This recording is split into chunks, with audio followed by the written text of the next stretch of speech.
Sige. Magandang gabi mga brothers and sisters. Masaya po kami ngayong gabi ito na makapag-share kung paano po kami naging magkaibigan nila Dalin, ni Chris at ako. Alam niyo po ba mga kapatid, nakilala namin si Dalin sa isang pangyayari.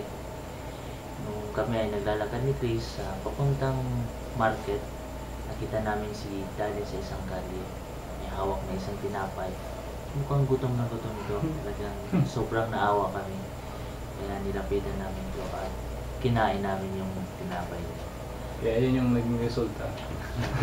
Pero joke lang po yun, mga brothers and sisters. Ang totoo po niyan, magkaka-steak po kami dati dito sa Daga Philippine Steak. Si Dalin po ay ka-ward ko po siya at siya ay sa kabilang ward pero para yung church building yung simbahan namin. Pang-umaga sila, pang-hapon kami. Yan.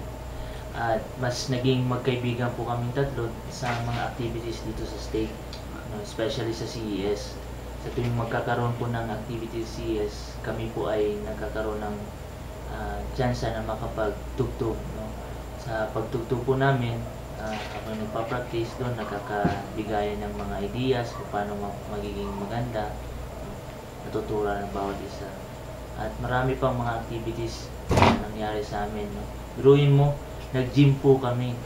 Pero hindi ko alam kung anong nangyari sa dalawang ito, kung bakit parang walang epekto yung gym. No?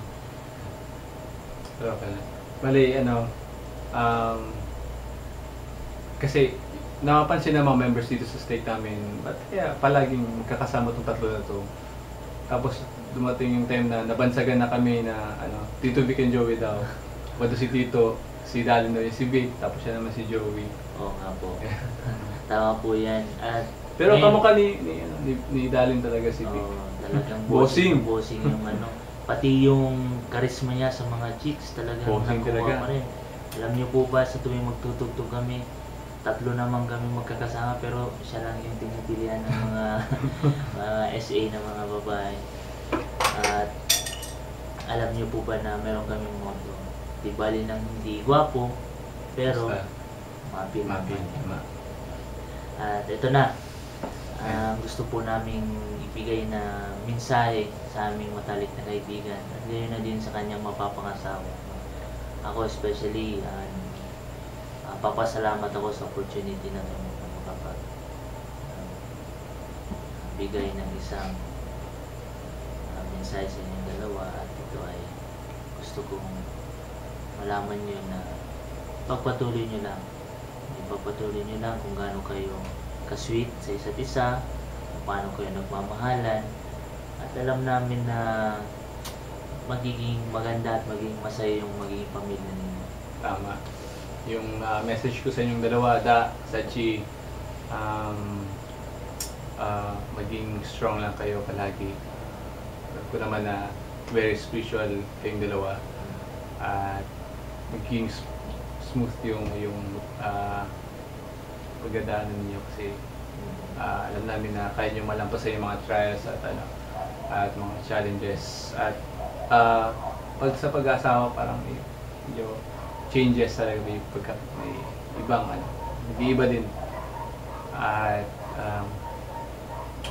sobrang masaya na makasal sa templo. So, ako yung unang sa aming tatlo ako yung unang kinasal, ako yung pinakabata at si Dalin na mas matanda siya sa akin ng 10 araw at si Rashid 5 taon. Joke lang. 1 taon. Tapos siya yung pangalawa tapos siya yung panghuli. May nitay daw siya. Kaya niniwala ako na talaga the first shall be the last. Tapos yung the last shall be the first. At yun, Sachi, napakaswerte mo kay Dalin. Magaling magluto yan. Magaling magluto. Oo. Mabait. Mabait. Magaling maglinis. Yan, magaling sipag maghugas ng plato yan. Ay grabe, sobra. Pero sa lahat ng yan, alam mo ba, magaling talaga siya mag-gitara. Kaya good luck sa inyong dalawa. Good luck. At best wishes at congrats kay Sachiko Ay, hindi. Congrats kay Dalin pala at good luck kay Sachiko. Joke lang. Congrats sa inyong dalawa. At very happy kami para sa inyo. Alam namin na yan yung right decision na ginawa ninyo. Na yung temple marriage, yan yung way para makabalik tayo kay Heavenly Father. So yung next is endure to the end. Yan na lang. So, kaya natin yan. Salamat. Salamat. Sige.